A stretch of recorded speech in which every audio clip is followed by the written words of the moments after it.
And here we are at Howick in Auckland, and I thought we'll pop over to see one of our fantastic Mac students, Troy, and he owns Velca Health Centre over here at Howick.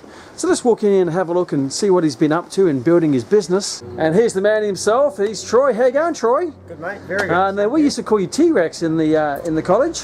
You did, yeah. You did. Are you still going by that at all? With the college people, but just here they call me Troy or T-Roy. That seems to be the one. T-Roids a little bit, actually. What's that? T-Roids. T-Roids. Yeah. There you go, because you're such a mammal. Hey, can you show us through your fantastic business here? Absolutely. Come on through. This is the entry area. Fantastic. As you can see, lots of great stuff happening here. So I'll leave you aside, which you can sort out at time. Sorry, squeeze Wow. through. There we go. So in here is just a little office. It's a little office area. Little engine room. Yeah, little engine room with our. We did have nutrition for a little while. Yeah. And now we're going to have a chiropractic overflow room. So it'll be 2 rooms. So you have two chiropractors. You're going to have 2 chiropractors. I think in time we'll have 2 chiropractors. We've got one at the moment, but we'll have to get busier. We need to have an overflow room so you can work. And this used to be a nutrition room. Nutrition room. Okay, and you're going to replace it with another chiropractor. Yeah. Fantastic. Well, let's look at all these motivational things on the side. Laugh, dream on the side. Very explore. Very exciting. And what do we have in here? So this is the chiropractor room. This is where my brother Jesse hangs out. Okay. So this is where you get get your body cared for. Yep, keep the spine in alignment. Subluxation. Subluxation. Chiropractic for a busy lifestyle. And this is your brother. Your brother is a chiropractor here? Brother Jesse's the chiropractor, yes. So when you first started, it was yourself and your brother? And his wife Shannon. So it's the 3 of us. Fantastic. Now we're a team of 15. And now you got 15. Well, things are growing. Things are growing. And in here is the physiotherapy room, but they're operating at the moment. Okay, so you have a physio in here. You have 2 physios. 2 physios, so chiropractic and physio. Chiropractic physio here. Wow, working together, that's fantastic to hear, isn't it? It's very good. Because sometimes they go against each other. They do, yes. They do, but they seem to be working very well together. And this little romantic room. This is where people come to get a massage, tissue, relaxation. But again, they work hand in hand with the physio and the chiro to loosen up those tight muscles before an adjustment, or if there is a surrounding injury around a joint, then they can also smooth out the area. Awesome massage therapy, man. It's got all your bases covered. You had a nutritionist, now you got chiros, physios, and this is office. Little office room. Chelsea. Yeah, those little chairs. Oh, there we go. Nice. That's this little busy office, is it? Little busy office. Yeah. Somewhere to put everything. Same as back here. Another photocopier, storage, stuff like that. Awesome. So this is where a lot of the treatments occur, whether it be used to be obviously nutrition and massage and chiropractic and physio. That's right. So this is all the treatment rooms, and then you also have a personal training studio. Yeah, so we started with PT down here, but then we grew so fast and so much that we had to take over another unit. We just missed out next door, so we took the last unit on the block, just 7 doors down. Okay. Now we've got group fitness and personal training down the other end. Okay, so how about we go down and have a look at that? Perfect. So you grew so much you needed more space. Needed more space. Great to see. Okay, so we've moved down to this end of the area. We've got the personal training facility. Fantastic boot camps, Pilates, yoga. Sensational. Personal training, group classes, nutrition. The trainers over here, the front desk. Very professional. I love the logo there, Troy. Yeah, that's nice. It's the best investment we did. Very sharp. Very sharp. Okay, take us through here. Cool. So just in here at the moment we've got PT session going on. Okay, so this is the personal training area.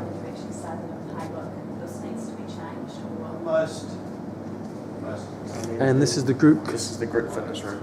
The group fitness. We have yoga, Pilates, and various fitness classes throughout the week. Got all the motivational sayings on the wall. Very exciting. And a bumper.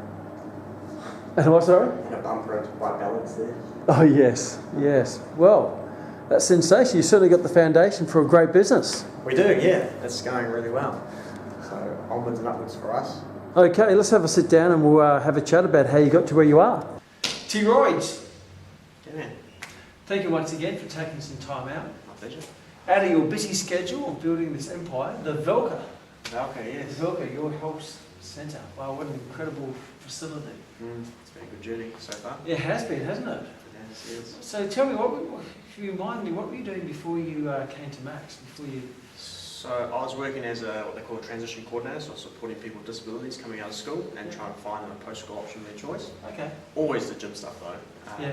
And so I said to my brother, if you were ever going to open up a business, he was a chiropractor at the time, I said I'd do it with him. He was going to go travel over to Australia because his wife is from there. Yeah. But he had just had enough where he was and he decided to do it, so we did it. You did it? We did it. And that's when you decided that you needed to get qualified, I suppose? Yep, same time. So you came to Max. So when you came to Max, you already had a vision of what you wanted to do. Yes. And that was to do a health facility with your brother? Yep. Who's a trained chiropractor? Yes, he is. Fantastic. And he went through the New Zealand College of Chiropractic? It's a 5-year degree through there. Okay. So where did the Velca, the logo, how did that all evolve? Yep, so Velca was, Jesse was already operating, my brother Jesse was already operating under Velca. It's an anagram of our last name, Cleve, minus an E, so just the letters will jumbled around. So all the letters in your last name minus an E juggled around? Juggled around. Well, that's quite confusing. Yeah. However, it has a very... it's quite strong. It's a strong Velca. name, Velca. Yeah. Nike. That's it. Yes. Google. Mm. Velca. Yes. So, yeah, I guess from business it's always important to come up with a name which is short enough to remember and strong enough to have cut through. Absolutely. We wanted people to say, I'm going to go to Velca. We're not going to a health centre, we're going to Velca. Just Velca. Just Velca. You're not going to the Troy Cleve International Naturopathic Nutritional Personal Training Holistic Chiropractic Health Centre. Correct. Because some people, when they come up with a name, it's like you need a paragraph. It is. But clever is a part of branding is to come up with a business name that can be shortened into, it's not Nike shoes, it's just Nike. It's not Velca Health Centres. I'm going down to Velca. Absolutely. It's a very clever for Velca. It is. Yeah. We wanted to build a brand. We had our vision. It's the only way to do it. A bit harder to brand to begin with because people don't know who Velca is. Everything starts somewhere. Everything starts somewhere. Yeah, I mean, Nike started with one person travelling around the country trying to sell athletic shoes at athletic competitions.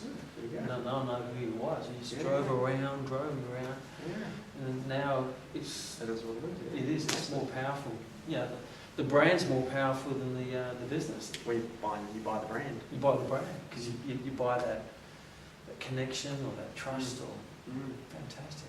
So you went through Max. You developed obviously when you did Max, you already had a business plan to apply it to a real business, which is fantastic, very, very helpful. So when you left Max, tell us about your journey from when you left Max to where we are now. yeah, exactly. Just as I was studying, we'd actually already signed the lease to this place, or down the other end, our first place, the clinic. So I was actually on the front desk down there, where you might have met Sophie. You were in the trenches already? I was in the trenches, yep, while I was studying. And then as soon as I finished, I just went full swing. It was around Christmas that I finished. I think I just got in just before Christmas with Rory and yourself. Yep. And then January, first week back after the holidays there, I was straight into it. And then within 6 months, I was seeing 40 sessions. I had 40 sessions a week. And you were seeing 40 sessions, and because I remember when Rory and I came down, and you just moved in basically, and you and Jess were like little excited puppy dogs. You're like, this is where we're going to put this, and this is because all empty rooms, no branding or anything, and this is where we're going to do this, and this is where, and you had a little room for your personal training. We did. So you very quickly got 40 clients, which I'll talk more about in a second. So when you got your 40 clients, or when you trained your 40 clients, what equipment did you have in? Because it wasn't a big room like it was now. It's just a little room with you in a little room. Well, funny you mention that. Actually, it was your idea at the time. I remember we were talking down where the photocopier was, and you said, you know what you could do? You could actually get a cage, get a bench, and get a set of dumbbells, and you could do it in the rooms. And when you left, we thought about it, and we're like, well, he's right, we could actually do that. So that week we went and purchased a cage, a bench, dumbbells, and a set of plates, and we just started. One room was the consult room, stretched down, we had an old chiropractic bed in there. And then the other room was where we had the cage, the bench, the set of dumbbells and plates. that was stored just across the lift bar. So you had a cage, like a little power cage, Yep. a bench and a set of dumbbells. Yep. And I always share with our students, because a lot of people think you need lots of equipment to train not so many muscles. So true. So I always say you can train a whole body just with a bench and a set of dumbbells by doing lunges, squats, step-ups for your legs, and bench press, and push-ups and dips for your upper body, and dumbbell rows, and you put a cage, and you also use barbells. So with that, you can actually get the whole body, and you can do multiple different programs. Absolutely, it was awesome. It was great. So tell us your clients. Now, obviously, they came to you as a personal trainer. They walk in and they have a bench, a set of dumbbells, and a cage. So, what was your view from a client? Like, how did they accept that? It was actually quite interesting. At first, I was a bit concerned. It was like, small space and might get a bit cluttered, a bit claustrophobic. But a lot of the clients that came in, they associated us with the chiropractor. So we were in a clinic. So instantly our status sort of went up with in line with the chiropractor. So they saw us as a professional. So as a gym jock. No. So it was very interesting. So we had our files just like the chiropractor, keep it all streamlined. And they just saw us as a professional body alongside the chiro. And they did not mind at all that we were in 2 rooms. They liked it because it was intimate, it was one-on-one training. It's almost like they're getting private, for a better choice of words, treatment. Now I know chiropractors don't use the word treatment. Do they use treatment? They use care or care. So you get that private care, and again, if you take, I guess what you did is you took a leaf, whether deliberate or accidental, it doesn't matter, out of what builds credibility and trust with the chiros, and you mirrored that in personal training. So straight away, pure through association, you weren't just a personal trainer. You were almost a chiropractor doing personal training, That's it. because the trust is so far up there as a professional. Absolutely. Yep. And we're right next door, so we could have a chat, and they saw us as they liked the fact that we had more than one service together. They got, it's our point of difference is the way that we interrelate our services, and they work together to get people better faster. Yeah. Wow. So how did you get? Because there's so much I want to ask you. Because what you've built here is just amazing. How did you start from 0 to 40 clients? How did you get 40 clients? You had the room, which is probably, it's not a huge gym or anything, it's just a little room with some dumbbells. And he says, right, I got to get 40 people to want to train with me in this little hole. And it's a good hole, don't get me wrong. And minimal equipment. So how did you get your 40 clients? Where did you start? Well, the very first client, funny enough, was a student at Max. Someone who I studied alongside and had seen that I had completed everything on time, did everything, and I had always competed at sport to a high level, so he wanted to learn from me. Right. So that was actually my first client. He actually later went on to be a personal trainer here for a little while. And then from there, people came in off the street because Howick is this sort of place that everyone knows what's going on. Or they want to know what's going on. And then we started getting referrals through the chiropractor. They'd go see the chiropractor to get the spine realigned, but then they didn't want it to go out again, or there was some underlying problem, and my brother would say, well, hey, there's some muscular imbalances here, there's things going wrong, how about you go see our personal trainer? And to be completely honest, at the time, everything was still fresh in my head from Max. It still is, to be honest, in regards to sales, and that's how it worked. Got them to ask all the right questions. My favourite saying now is the quality of the answer is determined by the quality of the question. So true. Wow, the quality of the answer is determined by the quality of the question. So you learnt, obviously you've got a great referral from a very credible source, a chiropractor, through working side by side. Obviously, again, in Howick, everyone knows what's going on. When I walked in, I sneezed, and I heard about 1,000 bless you all around me. So it is a real homey type community. It is, yes. And so that process of when someone came to you, you obviously developed your, for better choice of words, sales skills, but really probably questioning skills. Would that be right? Yep, absolutely, correct. Yep. So if I came to you, for example, and what process would you take me through to get me on board as a client? Yep, so I'd make sure that I already prepared you for the session, whether I spoke to you on the phone or, our front desk team will send a reminder text to everyone. Yeah. So, hey, we look forward to seeing you tomorrow if you have a session with Troy or whoever. Confirmation. I'll make sure I meet the person at the front. I'll have a chat with them, just ask them a couple open-ended questions about, what do they do for work, if they've said they come from work, and just trying to get that connection early. Yeah. Like yourself, you do Taekwondo. I say, oh, cool. I used to do Taekwondo. Yeah. I loved it, but then I found bodybuilding. Okay, and then you find commonality. Connection. Absolutely. Yep. It just helps. It helps them ease themselves into the environment, because sometimes this can be a scary process. Well, they're coming here to you because there's something not right. Yeah. So they're going to be a little bit anxious. Absolutely. Into a clinical type situation as well. Definitely. And if they can find that commonality, then that trust gets built early. Yeah.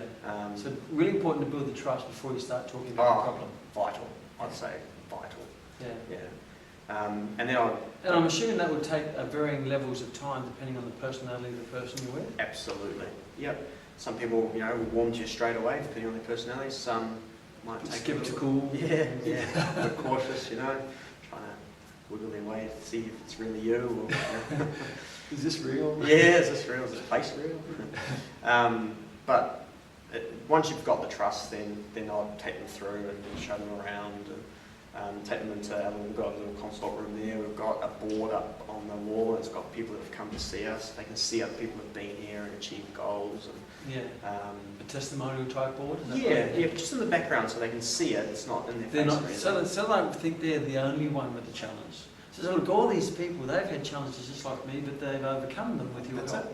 Yeah. So we always say in marketing, the 5 rules of marketing, the first one is to find the problem. Second one is to aggravate the problem, so they make sure they do something about it, and offer the solution, which is you, and then to prove the solution. So that little testimonial board is an element of proof that absolutely you're the real deal. Yep. It helps with creating that pathway towards their goals. Yeah. And it helps because a lot of the people on our board have been through the same stuff that they're going to potentially be going through. Yeah. So again, it reinforces that they've made a good decision. Do you refer to certain clients that you've had in the past to make them feel rest assured that absolutely they're not the only one with this challenge and it can be overcome? Yeah. So I'll try and connect the dots a little bit, see who they're similar to on my board, and say, Jack was in here, he was with me for about 6 months, and he came in and he was just about playing rep soccer, and then he made it, and he said training was the best thing he ever did, strength training. So once you build those get those initial dots, as you say, creating that pathway, and you're the pathway to making stuff happen, then you really see their gesture change or their body language. They become open. And they want to hop on your path. They want to hop on your path. Because you know where you're going. That's it. Follow me. Yeah. To the path. Yellow brick road. Yellow brick road, absolutely. Okay, so you built that up to 40 clients. So your target market, would it be incorrect to say a lot of your target market being determined by the referrals and the chiropractors? Are the people overcoming injuries or rehab, would that be correct? Yeah, they are. Yes, absolutely. The trainers that are here now have established their own little niches. So it does depend, but a lot of them, yes, come down with some sort of imbalance of some sort. Yeah. If they're coming down from the chiro or physio, or one muscle's atrophied a little more than the opposing muscle or something like that, just to help create that balance.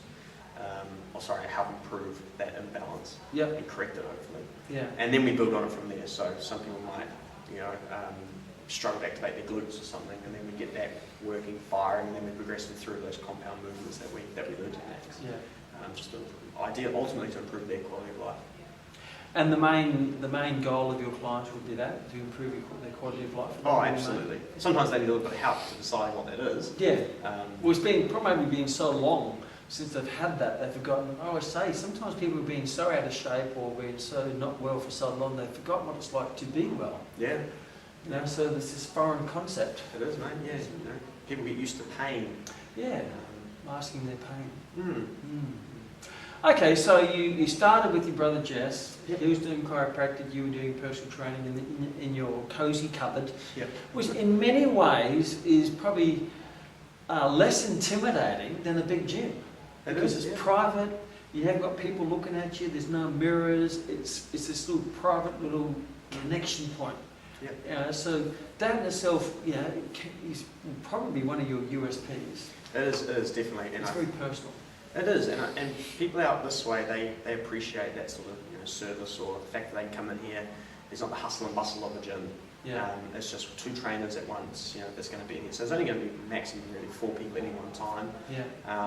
And they really like that because sometimes they're a bit nervous about training. It's an image thing. But that's one of the things when we get feedback. Is that's one of the things that they really enjoy, is having that that sort of quiet, intimate setting with a personal trainer. Yeah. So you built to 40. Jason's obviously got very busy very quickly. Yep. Then you decided to expand. So tell us about your thought process of, okay, I've got the business, the doors are open, I've got some clients, I've got some cash flow, I've got my brother doing his stuff in his room, I'm doing my stuff in my room, we're building together. Then you thought, okay, where do I take this? Yeah, I think we were very clear on our vision early on, what we want to do, and we still are. We want to change the way New Zealanders see health. Yeah. And to do that, we can't do that by ourselves. Yeah. So when we got to a point where I was more than happy where I was, we got someone else on. Actually, we got someone else on earlier because I studied again with another client, another trainer, and who's still with us now. So she was our first extra trainer, or 4th person to the team. Yeah. And that was Jenny Miller. So, Okay. and she's still with us now. And she's in there now. She's in there doing a rehab with one of the clients I know. Yeah. Great to see. Yeah, it's really, and it's good. And she's flying. Yeah. She's doing really well now, and loving it, loving her career. So your next step was to bring on more trainers, which you did? Yes, so brought on more trainers. We needed a team to help us out at the front, so we've got a great front desk team out the front there who meet and greet our we call them practice members. Yep. So meet and greet our members. Oh, that's great, practice members. Practice members, yeah. So member means you keep coming back. Yeah. A bit more of a sense of belonging, A lot of people in a clinic setting will use clients, but... Or patient. Patient, yeah. Or victim. Yeah. No, I don't want to be a victim. No. We want to be a second home for people. Yeah. So then we brought on a nutritionist as well. And then we took over down here, we brought on group fitness, yoga, Pilates. So this site came available, you had more than one trainer in working out of the cupboard? Yes, we had 2. So you couldn't work at the same time? Or? No, we were using alternate shifts. Okay, so you had to work in your schedules with this. Okay, this opportunities come up, we've got more space in there, now we can really expand into a full blown personal training studio with a group exercise room. Yeah, it was the last unit left, and we sort of got it at a good rate because we took both a bit of such a big space in it. It is a good space, isn't it? It is, it's really good. So we thought, wow, we could do group fitness in there. We put a wall down the middle. And there was a need for it at the time. So we just did it. We just thought, we'll try it and see how it goes. Try it. Just commit to release and try it, of course. We had 6 months to make this place happen. Okay, because you had a nice rent-free type period. So it's 6 months to make it happen. It's not if, it's just when you're going to make it happen. Because, as you know, group exercise is popular everywhere. It's just building it, making it attractive, and then throwing a bit of marketing at it. Look, I'm assuming in this area it won't take much for word of mouth to spread that you're here. No, word of mouth is our top referral source, which is ideally what a business would want. Yeah. Wants is word of mouth. So we do rely heavily on creating a good experience for people so that they go out and tell their family members, their friends. So how do you create a great experience? Because people say that a lot. Just create a great experience. You get in there and there's no experience. Yeah. So obviously you have to have something that's meat on that bone to make sure that actually happens. So they do come in when you're not here, they're getting that great experience. So what are the measures that you do from a business point of view to make sure that your members, which I love the name on, walk out with a great experience that makes them proud to be members and want to come back? There's 2 main things I see. You've got to create a great culture within your team, because if your team are happy, then ultimately your people are going to be happy because they interact. We're not at the face of it anymore as such. We've got a great front desk team who chat with people when they come in, our members. Second thing is I tell everyone here is our goal is to help people feel better, get people feeling better when they leave than when they came in. Great. So as long as people leave feeling better, whether it's physically or mentally, just they might have had a conversation with you, our job's done. So you embed that into your team place? Absolutely, we do a lot of training on initial contact and how to interact, how to ask better questions, how to actually communicate more effectively with people. So how do you go about systemising your team training to make sure that all your team are staying on the same page, and you build that culture? Yep. Because being in business for all of my life, culture needs to be fed. Because if you leave it by itself, it can become toxic culture. It's your one bad apple. So how do you do that from a training point of view and a business owner point of view to make sure? Because if it's just you, you are the culture, right? Absolutely. You'll be happy, smiley face, and you do what you do because you're self-motivated, you're self-driven, and you're self-educated and self-disciplined. But not everyone's like that one. That's why they come to your team, because they need that leadership. So how do you make sure that happens? What's your training process? It's recruitment. Simply as recruitment is so important. Getting the right people. Oh, absolutely. We put a lot of. We've learned, sometimes the hard way. For recruitment, as you do. As we do. But recruitment is. Well, there's no saying by my favourite business philosopher, Jim Rohn. You can send the duck to Eagle School, but it will still come out a duck. You can give it the eagle cap and the eagle badge and the eagle whistle, but it's still gonna quack quack. So you have to make sure you get the right DNA into the business to start with. Yeah, and I think a lot of businesses will say that they live by their values, but every time I'm in a training session, I really live by our values here. So Velca, we have 4 core values. Okay, and what are they? So people number 1, so we love to give wow experiences. Right. Chucked earlier from Max. Yeah. So that goes down to our team as well, so we give them a great experience, and again it filters down to our members. Yep. Number 2 is honest mistakes and learn experiences. Yep. So hey, it's okay if you make a mistake, but make sure we learn from it. Great.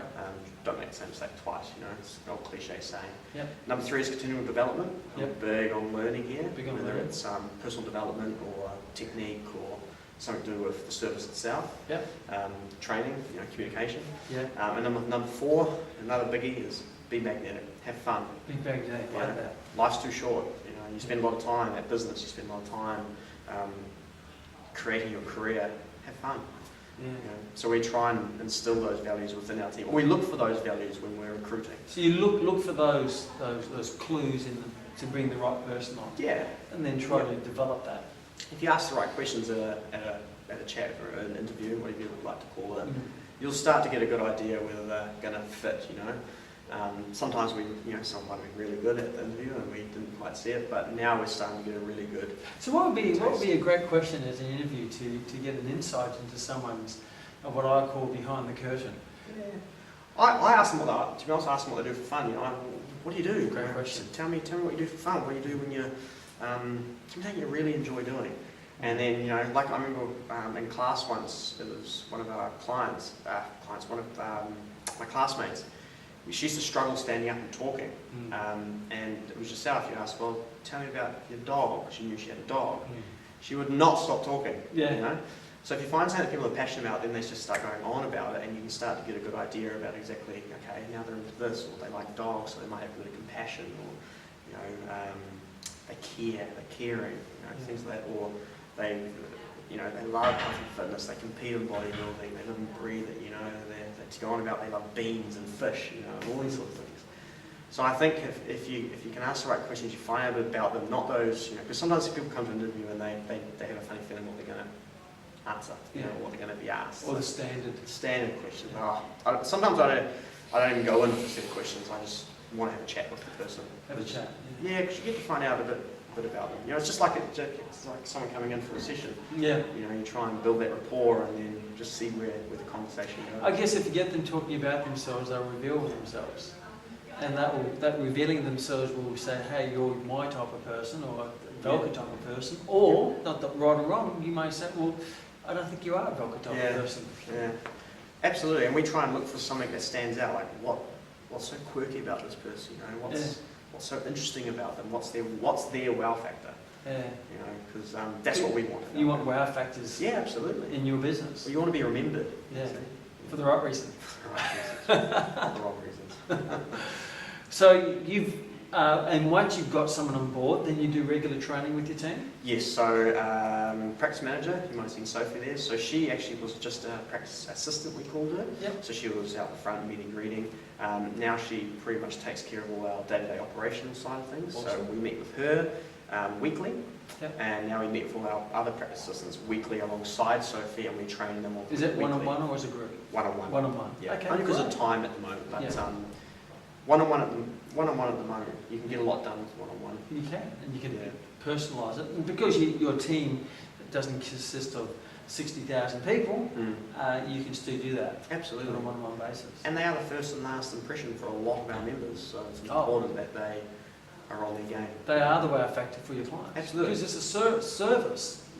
Certainly you're delivering a bench press or a subluxation, but ultimately it's the person that creates that positive memory. Yeah, that's Wow, exactly right. they made me feel special, important, and worthwhile. And it creates the experience for the person. Experience, yes, absolutely. So now you've built up to, how many trainers do you have here operating now? We've got 3. Yeah, 3 trainers. Yep. And how many sessions are you, how many people are you helping, or how many sessions are you delivering in that? We're going around 80 sessions a week. 80 sessions? Yeah, if Great. everyone turns up, you know. Everyone shows up. Yeah.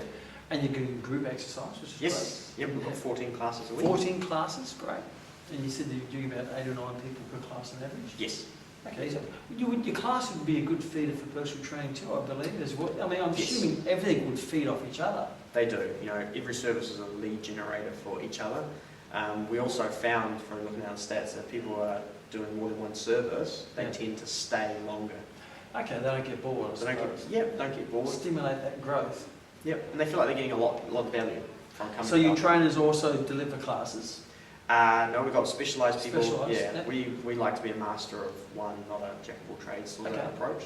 So our PT, I mean, some of our PTs will do groups, the fitness side of things in here. Yep. But we've got a specialised yoga instructor, specialised Pilates instructor, Yep. and then our PTs are specialised in whichever area they like. And those classes would do ideal with the rehab as well? Oh, I did, yeah. PT, the class, the chiropractic, Yep. the physio.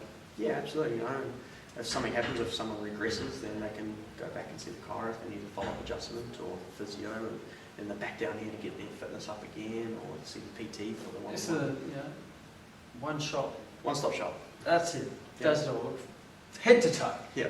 Even you get a hairdresser in there and you get me, there's right? hairdressers down here. You got hairdressers. So you expanded your classes, which is fantastic, and I love all the motivational quotes on the wall. It's just a good little. I mean, that feeds the culture, isn't it? Yeah, well, every member, part of our team, put forward a word, so Okay. they own them. Our team own the wall. Yeah. Great. And a new team player gets the choice to put another word up. Wow, that's a great idea. I haven't actually thought about that one. Says, what is your word to add? That way Yeah. they take ownership. Yeah. Yes. Okay, so you've got the chiropractic, so you expanded the practice down there. You brought on some physios. Tell me about Yes. that. Well, me, my brother, and his wife, the directors, we meet weekly, and we're always asking the question, what could we be doing better? Is there something we could be doing better? And we found that physiotherapy was like a missing link for us. Yeah. You know, it's a completely different income stream, I suppose, but it works so well with our services, but we didn't have it. Yeah. And we had the space to have it because we had the extra rooms now, you see. Yeah. So we just thought, well, why don't we try it? So we got, I had known a great physio from when I was playing soccer, and so we just asked her. And then at the time, she's like, oh, yeah, and we just keep planting the seed. And within 6 months, she said, okay, I'll try it. And she came on, and within another 6 months, she was 80% capacity. Yeah. So we needed another one. So we advertised this time on the Physio Society website, and we ended up getting a physio who had been trained by the same person that our current physio had been trained by. So Yeah. they were the same On the same page. page. Same trainer. And so she came on, and now she is also at 80% capacity. So we've got some interesting questions. So how does the physio-chiro relationship go? Are there people who go to both? Are there people who just do one or the other? Because I think it's fantastic that you have the 2 different approaches to rehab, physiotherapy and chiropractic. Yeah. And some people probably more from personal, Yeah. those two clash in their thoughts. Yeah. But I've always thought they should always work together because they Absolutely. both have so much to offer Yeah. and to complement each other. So you've obviously got that right. So tell me a bit about that. Well, I think you just said yourself, the first thing is to get someone on board that has the same opinion, that they feel as though the services work well together. Yeah. Both chiropractors and physios, they know what they want to do. They have an opinion on what their service should provide, maybe. And there is a little bit of an overlap with joint-related stuff and muscle-related, muscular-related stuff. But say just here for the chiro, if someone comes in and there's some joint stuff going on, then absolutely he'll get the joints working properly or functioning right. Yeah. And he'll say, hey, look, there's still a little bit of muscular stuff going on here, but you need to see, I think you should see the physio, because that's what they specialise in. Yeah. And then they're like, great, he's the professional, he knows what I should be doing, and then they inter-refer. But from the client point of view, they may care because it's all under the Same Velca roof. umbrella. Correct. Yeah, I've been looked after by Velca, whether it's a personal trainer or physio or chiropractor or the massage therapist. Yep. It's still under the one-stop shop. Absolutely. Sensational. Okay, so where's the future from here? Obviously, you still have a great foundation. Yep. First of all, what areas of growth do you want to grow and develop or improve this facility to start with? Yep. So we want to get another 2 PTs on board so I can actually take a step back. Yep. I want to focus on more training, bit of marketing, things within Velca. Yep. Because the training, if I can do more training, people will grow faster. Yep. And then we'll be able to help more people, get this place more established, get another chiro on board, and then open up our second place. Okay. So the ultimate goal is to set up do you know where you want to set that up? We might be looking further afield, like a growing community, somewhere similar to Howick, has got a similar feel, somewhere maybe like Pukekohe, Okay. out south there. It's growing extremely fast, Yeah. and there's quite a limited amount of services like what we have here out there at the moment. There's not many gyms, there's not many chiropractors, there's no one doing what we're doing. Yeah. Actually, around the place, there's not too many people that are doing what we're doing. Well, I guess there's people doing bits of what you're doing, Yes. but no one's really doing the whole package, really. No, And that's what not right. really this Velca has. It has a whole holistic approach. And Yeah. I get careful with that work because some people it triggers all sorts of Yeah. peri-armpit stuff. Oh, yeah. But the holistic approach where you're looking at not just the training, but the rehab and Yep. the massage and Mm. obviously the nutrition which you've had in the past. Mm. So tell me, what do you think, and this is for the potential trainers at home or potential physios or chiropractors or just a potential person who wants to master their craft, what makes a great trainer, chiropractor, physiotherapy, what makes gives them that wow factor? What would be the key things I need to think, develop? personally, it's knowing their purpose, Mm. if that makes sense. Knowing why they do what they do on a personal level first. Yeah. I think that's the biggest thing that I try and teach or uncover with the people within Velca is, yeah, you're interested in health, but why? Why do you do what you do? Why? Yeah. What's going to make people coming to see you different than someone down the road? And a lot of the time it stumps people Yeah. because they can't actually answer that question because they haven't really thought about it. They know, but they don't know. They never, they sense it, but they can't put it into words. Yeah. They're attracted to it, but they don't know why. Yeah, it's a funny one, Yeah. And I think until you can truly understand why you do it, then you can help uncover why people are going to come see why they want to do it. Mm. So for me, it's understanding exactly why, and people do know, they just don't know how to say it. Why you do what you do, why you're a chiropractor. And usually, someone at one stage, or usually the person at some stage in life has reached a crossroad Yeah. and they've turned right instead of left. Mm. But there's a reason for that, Yeah. and that's why. Could be the right reason or the wrong reason too. Yeah, depending on the crossroad. Yeah. Well, they go, or they do that because of the money and not the purpose. And they, Money is a byproduct. You've always told me money is a byproduct of being great at what you do. Mm.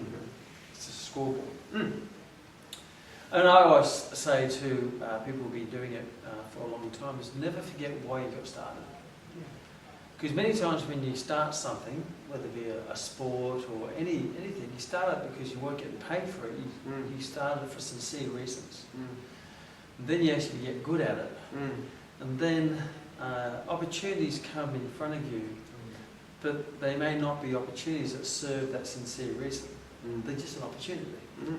So if you remember the why, as you said, you always make sure you buy into the right direction. Absolutely. Because otherwise you can easily get lost. A lot of people get lost in their career. Yes. So what advice would you give to someone who is maybe in a secure job but it's something which they don't love? They've got a job, they've got security, but they sort of know what their purpose is, they know what their passion is, but they're a little bit fearful of giving up what they got to, because you gave up what you had to chase what you wanted. Absolutely. And that takes courage. Yep. Because you're going into the unknown. So what are some advice you could give some people who are watching this, who are thinking about their dreams but not actually chasing it. They're settling for that safety net of a job. You've just got to do it. You've got to set those goals, but they've got to be clear. It's the often thing with goal setters. People have goals, but do they write them down? Are they clear? Are they, is there clarity to yourself really that those goals are really something that you actually want to do? And there's the old saying, you can have all the talent in the world, but if you've got no hard work, if you're not willing to put in the hard work, then hard work will always trump talent. So, yes, I mean, put the hard work in. Thomas Edison says, luck shows up at your doorstep wearing gumboots and overalls. How many times did he try, Exactly right. Yeah. Just hard yards. And you put in the hard yards. Yep. So tell me about, obviously when you started business, you had this vision of what you're going to create. Now you've created it. What are some of the key things you learned in the process? The things where you said, oh, that didn't go as smoothly as I thought it would, or wow, I wasn't expecting that, or that wasn't what I was expecting, or that was what I was expecting. So what are some of the key lessons you learned in that process of starting a business from your first vision to now? Yeah, absolutely. Business-wise, I think don't be afraid of trying, but just make sure you plan. It's the old saying again, fail to plan, you plan to fail.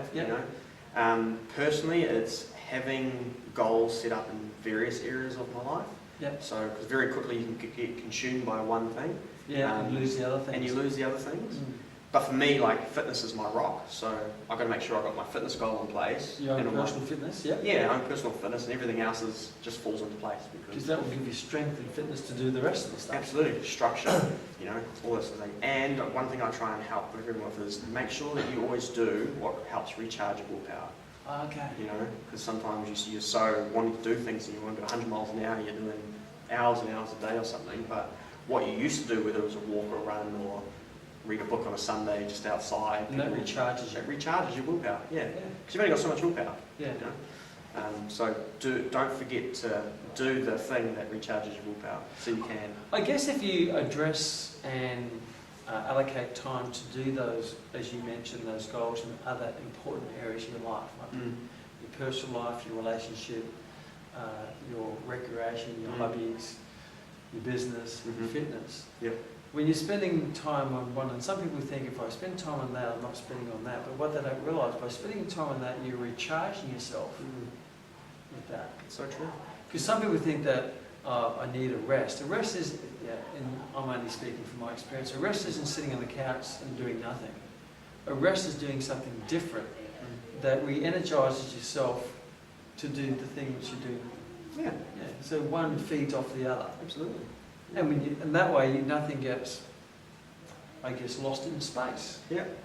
So often people will chase their wealth and they'll lose their health. They'll build their business but deteriorate their family. And that's, there's going to be a lot of consequences to that. Absolutely. So how do you as a business owner juggle all the aspects of your life to make sure that everything's looked after? I've got 6 different areas where I write goals down. Okay, so what are they? So I've got finance, relationship, personal goals, career goals, fitness goals, and education goals. And we have the puppy dogs in there? They're in personal. Personal, okay. We're talking about your little bulldogs. I love them, smushy faces. Squishy faces. Which always look like they're random straight to the wall. Particularly the French bulldog. You have to show me a picture of the American bulldog. Oh, absolutely. And then you've got to review them. You've got to sit down and look at them, and you'll be surprised just by writing them down again and reading them. What comes to your mind, what you need to do. I'll do that today. I do it most days, most mornings. How often you write your goals most mornings? Hey, sometimes I slack off a little bit, but my actual goal is to write them down at least once a week. I write them down, my values, my beliefs. That helps give you clarity too. It does, absolutely. One thing I found that with writing down goals, it does 2 things, and I share this, is that it clarifies and creates what you want. But also as you go through life, and now I'm into my second half century, right? That as you write them down, sometimes as you get older, the goal which you're writing down becomes less important because it's not important to you anymore. And as you're writing down, you realise that, why am I even thinking about this? I don't really want to do this. I'm writing this down because I've always written it down, or that's what I thought I wanted. So sometimes it helps you determine what you want, but also sometimes it helps you get rid of what you no longer want. Particularly as you go through the decades of business or life, Because as you know, when you're 20, some things are more important than others, and at 30, it's different things are more important than others. Yeah. You certainly have a very changing view of the world. Absolutely. So how has your view on business and life changed since you started Velca to now? How's it changed you? It's changed me. I don't think it's hard to say what you learn in those initial 3 years, 2 to 3 years. You make thousands of mistakes, you know, and you learn so much very quickly. The biggest thing I learned was that business and life, and your personal life, or you know, your education life, whatever, it's all one. You know, it's all intertwined. So, you know, I think I chased for so long trying to get ultimate balance, but you can never really get true balance. You know, you're always sort of, it's like a windy ship, you know, ship in wind. You're always going to get drawn somewhere, but as long as you've got that focus towards the end, you will get drawn back in. You can always correct it. Absolutely, and reflect. You know, I got so caught up at one stage on the future, I forgot the present. You know, Yeah. so, you know, Wow, what great advice. still enjoy Smell things the that rose. happen. Oh yeah, You can always be planting new seed, but you're not smelling the flowers, you just harvest it. pretty much. Before you know it, you say, well, I don't know why I'm unhappy. I'm always working, but never happy. Well, you're never enjoying your success. Yeah, and you see it so much with people. You do, don't you? They think success is always on the other side of the fence. Yeah. You know, the grass is greener. No, just water your own lawn. just water your own lawn. I had that one for a few years. Yeah, well, and yeah, business is the same thing. Sometimes you can grow, but you're growing so much you're never actually taking advantage of what you've actually got. Absolutely. You know, so that's some great advice from someone who's you know, been one of our premier students. I always remember Troy being in the class. I always remember the logo. I thought, wow, and then you told me the complicated way that you created the name. Yeah. But it's meaningful, it's Absolutely. memorable, Yep. and you've actually put some significant meat on the bone now, because now this is actually a full-flown business. Yeah. It's dynamic, it's exciting. Every day brings a new opportunity or challenge for you to learn. What would be some just some final words of advice you could give people at home who are thinking about a career change to chase the career they always wanted to do, or to start a business? What would be some finishing words of advice from someone who's actually done it?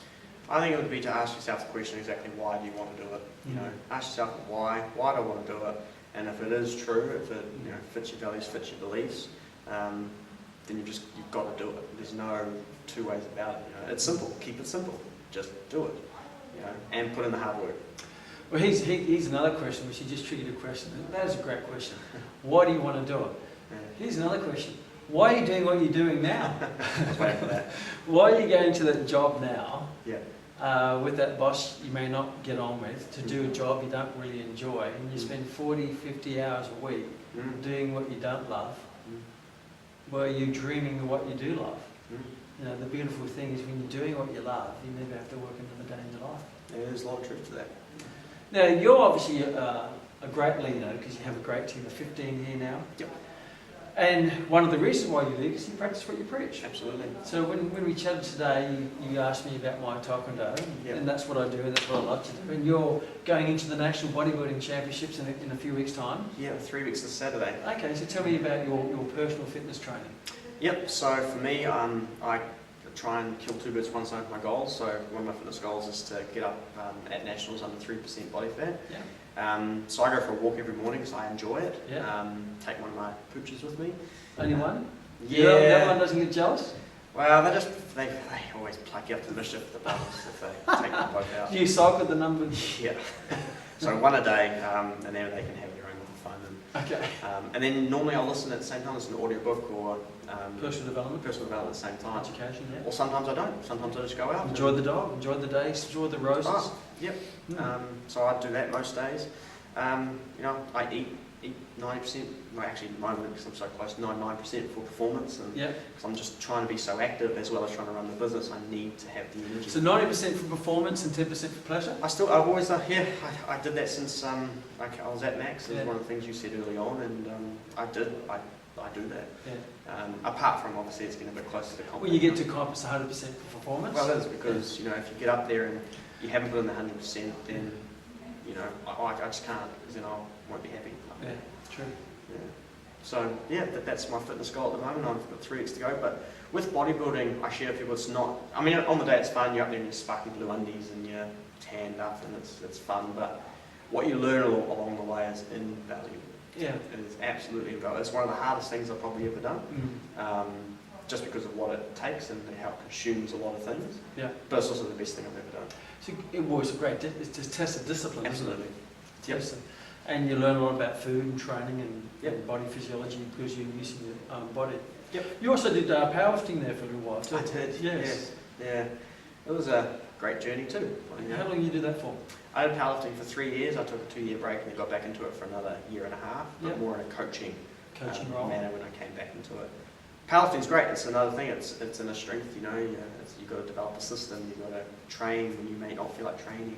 And, you know, but then it's just had an injury. You know, had to manage that the best way I could. And you learn a lot about rehab. And I learned a lot about rehab. You know, Absolutely. rehab myself back through the stuff that we do now. Yeah. You know, I live day to day with virtually no pain. Wow. You know, which enables me to live the life that I want to lead.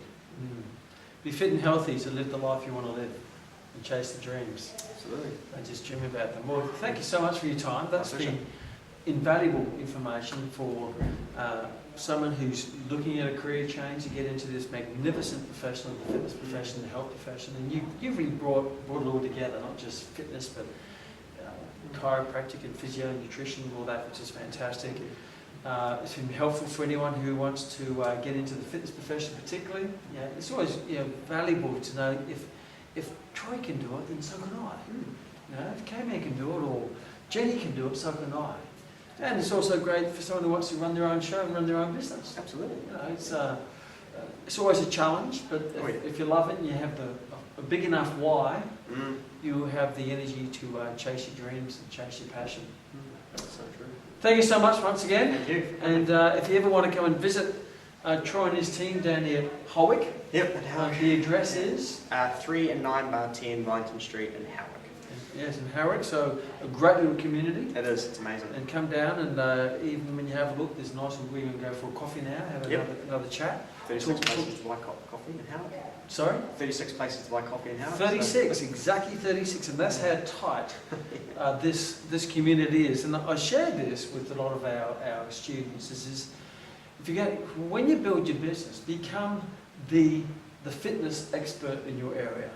Be the person to go to when people are thinking fitness or health or whatever it might be. Just become, and you've become Velca, you've been the local identity in the Howick. Conquer local before you start thinking global. Because everyone thinks global and local just falls apart. Yeah, that's your foundation. So thank you for joining us. Thank you for having me here today. And now we're going to go and have a nice coffee and talk about bulldogs. We'll talk. Yes. Absolutely. Sounds good. Thank you. Thanks. Awesome.